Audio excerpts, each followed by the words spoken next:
Assalamualaikum warahmatullahi wabarakatuh. Apa kabar teman-teman semua? Semoga selalu sehat ya. Ada pepatah, tak kenal maka tak sayang. Maka perkenalan dulu yuk kak. Berikut potret diri dan identitas diri. Nama Persita Rini Ayu Rahmawati. Kalian bisa memanggil saya dengan Ustazah Ayu. Alamat Desa Kepohagung, Kecamatan Pelumpang. Hobi menulis, menari, menonton. Username Instagram @persitarini_ayur. Pertahankan semangatmu, raihlah masa depanmu, karena semua butuh proses. Nah, untuk materi pada pekan pertama adalah bilangan bulat. Sebelum kita masuk ke materi bilangan bulat, pastikan teman-teman telah menyediakan binder atau buku tulis dan alat tulisnya ya. Jangan lupa dicatat. Pembagian bilangan bulat pada garis bilangan. Berikut adalah pembagian bilangan bulat pada garis bilangan. Bilangan bulat adalah gabungan bilangan bulat negatif dan 0 dan bilangan bulat positif.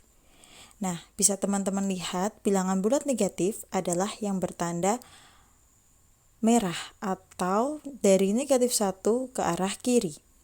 Dan bilangan bulat positif adalah yang bertanda biru atau dari angka 1 menuju ke arah kanan. Istilah lain dari bilangan bulat positif adalah bilangan asli. Dan gabungan dari bilangan positif dan 0 adalah bilangan cacah. Selanjutnya adalah membandingkan bilangan bulat. Sesuai yang teman-teman lihat, di situ telah disediakan garis bilangan, yaitu garis bilangan bulat. Yang pertama, 3 titik-titik negatif 1. Menurut teman-teman, 3 ini lebih besar dari negatif 1 atau lebih kecil ya dari negatif 1? Ada yang tahu? Ya, benar sekali. Pada garis bilangan, angka 3 terletak di sebelah kanan negatif 1. Maka 3 lebih besar daripada negatif 1. Yang kedua, negatif 5 ini lebih besar atau lebih kecil ya dari 2? Ada yang tahu? Hore, benar sekali. Pada garis bilangan, angka negatif 5 terletak di sebelah kiri 2. Maka negatif 5 lebih kecil dari 2. Yang ketiga, negatif 4 dengan negatif 1. Kira-kira tandanya apa ya? Ada yang tahu? Oke, benar sekali. Pada garis bilangan, angka negatif 4 terletak di sebelah kiri negatif 1. Maka negatif 4 lebih kecil dari negatif 1. Selanjutnya adalah mengurutkan bilangan bulat. Disediakan garis bilangan. Semakin ke kiri nilainya semakin kecil. Teman-teman bisa melihat dari garis bilangan itu, yang paling kiri adalah negatif 5. Kita bisa melihat bahwa yang paling kiri itu nilainya semakin kecil, maka negatif 5 lebih kecil dari negatif 4. Negatif 4 lebih kecil dari negatif 3. Begitu seterusnya sampai 5. Dan semakin ke kanan nilainya semakin besar.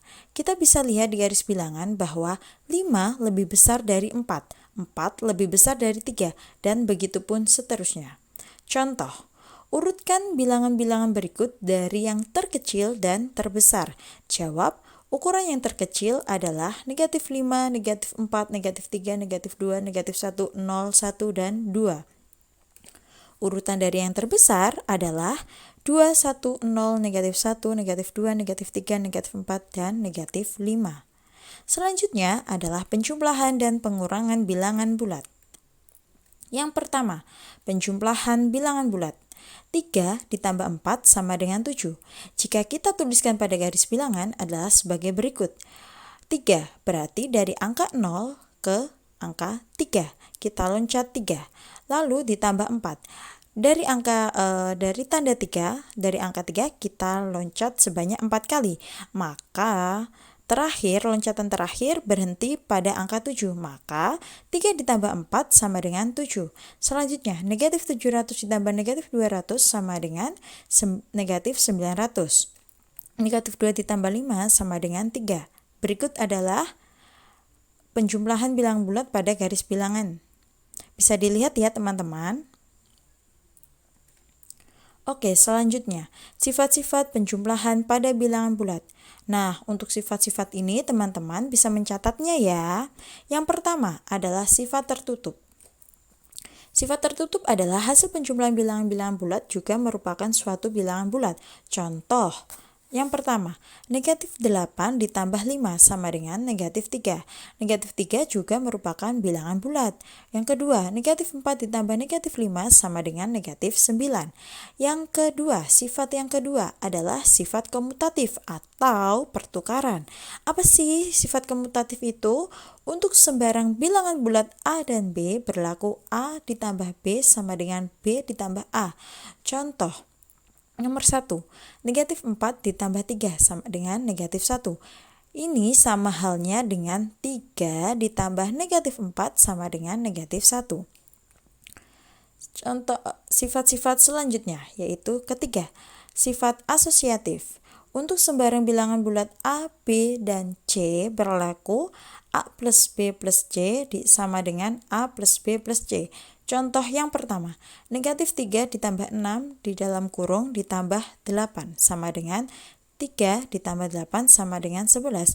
Hal ini sama halnya dengan negatif 3 ditambah 6 tambah 8 dalam kurung sama dengan negatif 3 tambah 14 sama dengan 11. Hasilnya sama-sama 11. Sifat yang keempat adalah mempunyai unsur identitas. Untuk sembarang bilangan bulat A berlaku A plus 0 sama dengan 0 plus A sama dengan A. Contoh, yang pertama 0 ditambah 8 sama dengan 8. Yang kedua 11 tambah 0 sama dengan 11. Oke, selanjutnya adalah pengurangan bilangan bulat. 7 dikurangi 7 dikurangi 3 sama dengan 4. Nah, berikut adalah 7 kurangi 3 sama dengan 4 pada garis bilangan. 4 dikurangi 13 sama dengan negatif 9. Berikut garis bilangannya dan selanjutnya negatif 2 dikurangi negatif 5 sama dengan 3. Berikut garis bilangannya. Untuk A dan B bilangan bulat berlaku A minus B sama dengan A plus negatif B. Yang kedua, A dikurangi negatif B sama dengan A plus B. Lawan dari negatif B adalah B atau sebaliknya, maka lawan dari B adalah negatif B. Jangan lupa dicatat ya teman-teman. Selanjutnya adalah perkalian dan pembagian bilangan bulat. Contoh permasalahan, suatu gedung tersusun atas 5 lantai. Jika tinggi satu lantai gedung adalah 6 meter, tentukan tinggi gedung tersebut yang tanpa atap. Penyelesaian masalah, permasalahan tersebut dapat disajikan dalam bentuk perkalian, yakni 5 kali 6. 5 lantai kali 6 meter. 6 meter setiap lantainya. Maka 6 plus 6 plus 6 plus 6 plus 6 sama dengan 30. Jadi tinggi gedung tersebut adalah 30 meter. Secara umum untuk A elemen bilangan bulat positif dan B elemen bilangan bulat, A kali B diartikan menjumlahkan B sebanyak A kali, dan berikut adalah rumusnya. Sifat-sifat perkalian bilangan bulat, jangan lupa dicatat. Pada perkalian juga berlaku sifat komutatif, asosiatif, dan distributif.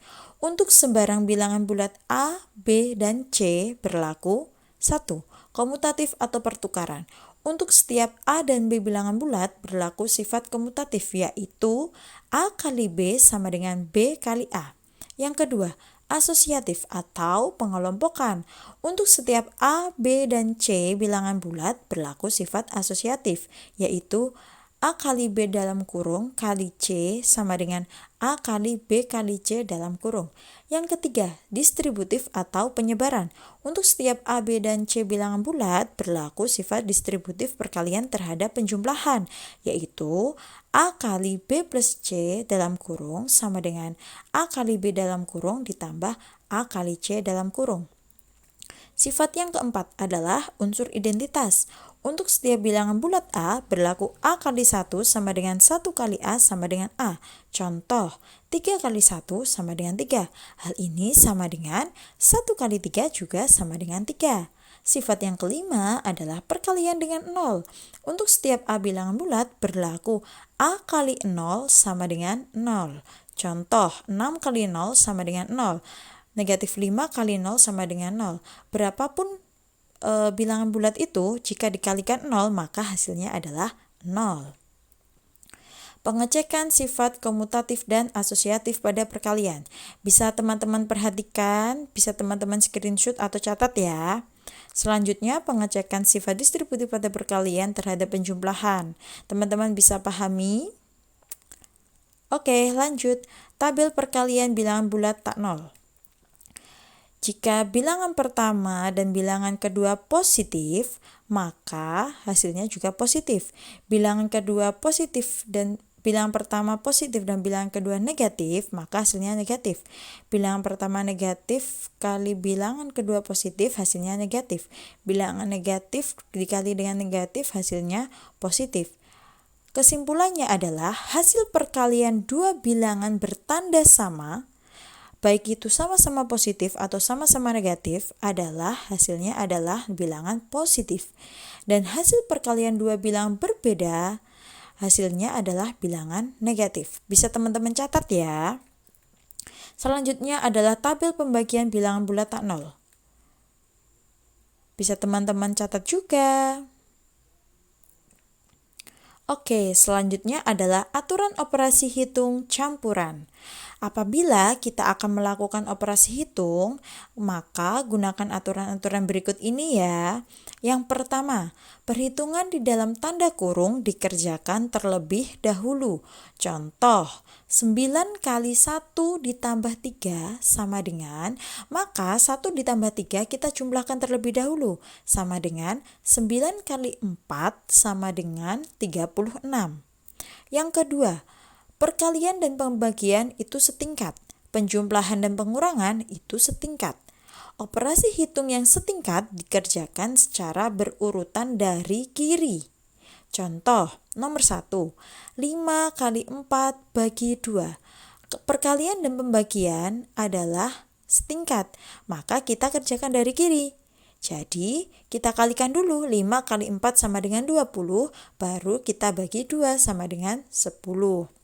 Yang ketiga, perkalian dan pembagian lebih tinggi tingkatannya daripada penjumlahan dan pengurangan. Jadi, perkalian dan pembagian dikerjakan terlebih dahulu. Contohnya sebagai berikut. Selanjutnya adalah bilangan bulat berpangkat. Nah, bisa teman-teman perhatikan.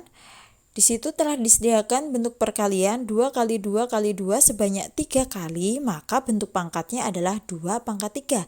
Dan cara membacanya adalah 2 pangkat 3. Yang kedua, 3 kali 3 kali 3 kali 3 sebanyak 4 kali ya teman-teman, maka bisa dituliskan 3 kali 4 dan begitu pun sampai A kali A kali A kali A kali A ya sebanyak 6 kali, bentuk pangkatnya adalah A pangkat 6. Maka bisa disimpulkan untuk sembarang bilangan bulat A dan bilangan bulat positif M berlaku A pangkat M sama dengan A kali A kali A sampai A sebanyak M faktor.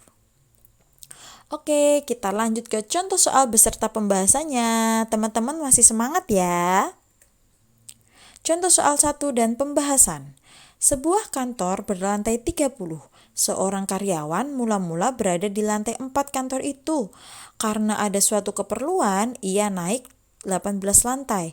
Di lantai berapakah karyawan itu sekarang berada? Teman-teman ada yang bisa? Ada yang tahu?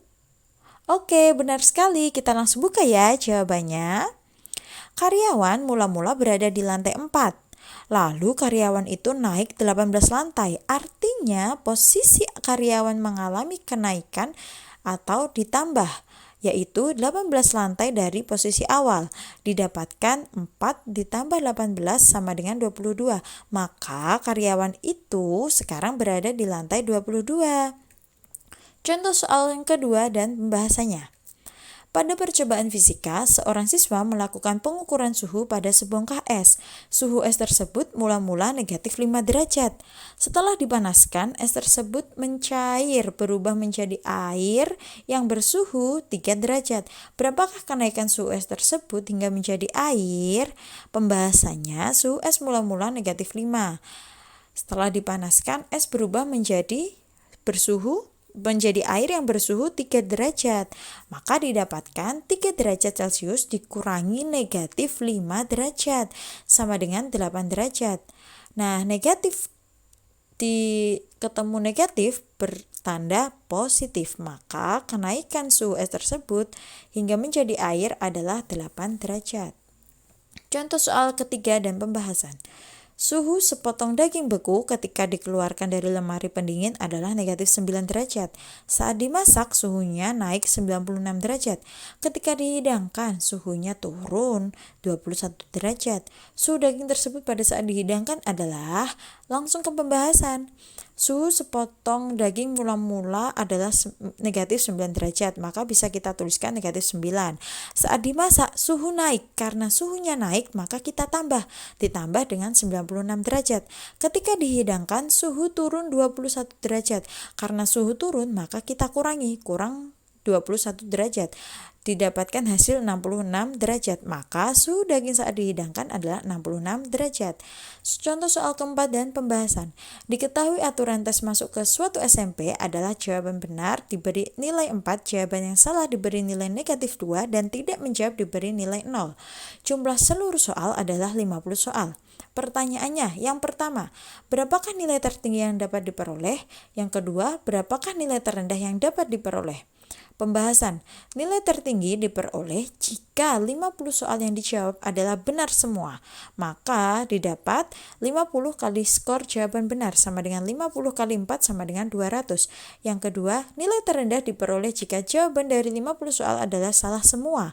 Maka didapat 50 kali skor jawaban salah sama dengan 50 kali negatif 2 sama dengan negatif 100. Contoh soal kelima dan pembahasannya. Ibu Tina membeli 18 buah apel segar di supermarket. Sesampainya di rumah, Ibu Tina akan membagikan 18 buah apel itu kepada ketiga anaknya. Berapakah banyak buah apel yang diterima oleh setiap anak? Ada yang tahu, teman-teman? Iya, jawabannya benar sekali. Langsung kita buka. Oke, pembahasan. Ibu Tina membeli 18 buah apel. Buah apel itu akan dibagikan ke 3 anaknya. Didapat 18 dibagi 3. 18 apel dibagi 3 anak. Didapat 6 buah apel per anak. Maka setiap anak Ibu Tina menerima 6 buah apel. Oke teman-teman, itu yang dapat Ustazah sampaikan. Kurang lebihnya mohon maaf. Semoga menjadi ilmu yang bermanfaat ya. Tetap semangat dan selalu semangat. Ustazah akhiri. Wassalamualaikum warahmatullahi wabarakatuh.